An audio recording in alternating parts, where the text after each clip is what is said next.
Eliana, shalom.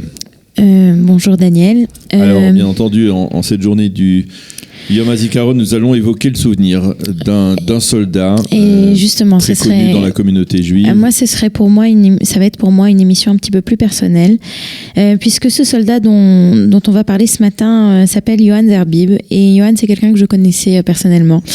Il est né en région parisienne le 5 août 1984. C'était le fils de Gérard et d'Annie Zerbib.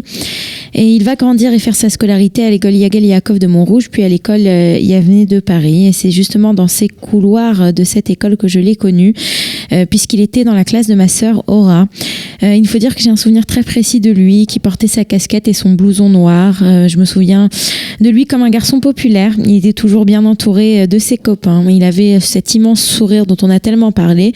Et je me souviens bien de le voir rigoler avec ses amis à la cantine. Après son bac, Yohan a décidé de venir s'installer en Israël. Comme ma sœur, ils sont partis. C'était une petite bande de cette classe de TE2 de Yavne Paris. En Israël, il a, lui, fait une année de Mechina à Bar Ilan. Et enfin, il a réalisé son rêve puisqu'il s'est engagé dans les rangs du Nahal. C'est d'ailleurs dans cette unité qu'il a rapidement été choisi comme tireur d'élite. J'ai pas eu beaucoup de nouvelles de lui jusqu'à ce matin du 12 août 2006. Il faut dire qu'au moment de cette seconde guerre du Liban, je me trouvais loin d'Israël, mais mon cœur lui battait au rythme de ses actualités. C'était un dimanche matin, j'étais dans les rues de New York et j'ai reçu l'un des coups de fil peut-être les plus tristes de ma petite existence. C'était ma sœur qui m'annonçait son décès. C'est après quelques semaines et quelques mois qu'on a commencé vraiment à connaître l'histoire de Yohan. Yohan avait été donc envoyé en mission secrète une semaine après avoir fêté ses 22 ans au sud Liban. Des combats avaient éclaté et un terroriste du Hezbollah a lancé un obus de mortier sur la position de Yohan. Il a été touché et a été évacué par hélicoptère et c'était en chemin, donc il a quitté le Liban en vie, mais en chemin vers Israël, il a succombé à ses blessures. Ces derniers mots qui ont été murmurés à l'un de ses camarades sont restés très célèbres puisqu'il s'adressait à ses parents et à ses frères. Dis-leur que je les aime et que je ne regrette rien. Il y a quelques années, j'ai donné une conférence sur Yohan dans une école aussi aux États-Unis et j'avais envoyé un mail à Gérard, à son père, pour lui raconter qu'on avait parlé de lui. Et voici ce qu'il m'a écrit, ce qu'il m'a répondu. Il avait dit que il avait eu beaucoup d'émotions, que de voir, à l'époque c'était 7 ans après sa disparition, des témoignages poignants comme le tien. Yohan, durant sa très courte vie, il n'a laissé personne indifférent. Certains me racontent l'avoir croisé quelques brefs instants, d'autres quelques heures ou quelques jours, et à chaque fois le sentiment est le même: un visage, un sourire, une force intérieure, un tempérament à la fois fort et apaisant qui ne laisse aucun doute quant à sa détermination. Et puis il avait continué un peu plus tard et il m'avait dit Yohan pouvait rire de tout. Et il était connu pour être un grand plaisantin, pour ne pas dire déconneur. Mais il ne supportait pas que l'on plaisante avec le patriotisme de son pays d'adoption. Il ne plaisantait pas avec le peuple juif ou le sionisme.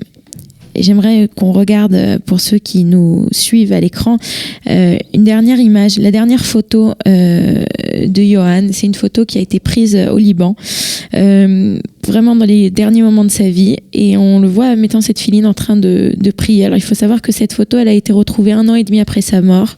Elle était restée à l'intérieur d'un appareil photo qui avait été retrouvé dans ses affaires. Et cet appareil photo qui est resté sur une étagère pendant 1 an et demi. Et Gérard Zerbib, donc son père, a dit de cette photo qu'elle a une signification particulièrement importante. On y voit mon fils prier, ça me donne la certitude qu'il vivait dans et pour les valeurs que nous lui avions transmises à la maison.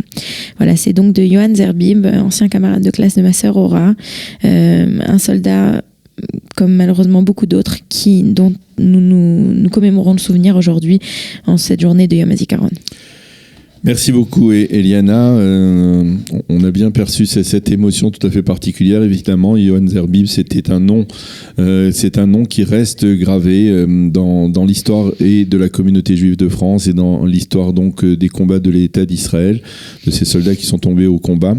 Et nous avons parlé d'un soldat issu de la communauté juive de France qui est tombé au combat pendant la seconde guerre du Liban Et dans quelques instants, eh bien, nous évoquerons le souvenir d'Yitzhak Madar, Zichrono Livracha, qui lui est tombé au combat pendant la première guerre du Liban en juin 1982. Nous parlerons de Yitzhak Madar, Zichrono Livracha, avec celle qui a été son épouse pendant 9 mois, Isabelle, et avec son ami Marc-Olivier Schechter. Ce sera dans quelques instants sur Studio Kalita à l'occasion de ces commémorations du Yom HaZikaron.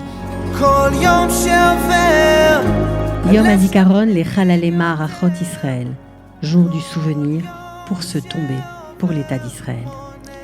איך נפלו גיבורים ויאבדו כלי מלחמה. Comme ils sont tombés ces vaillants et perdus ces armes de guerre. כל יום שעובר כמו נצח,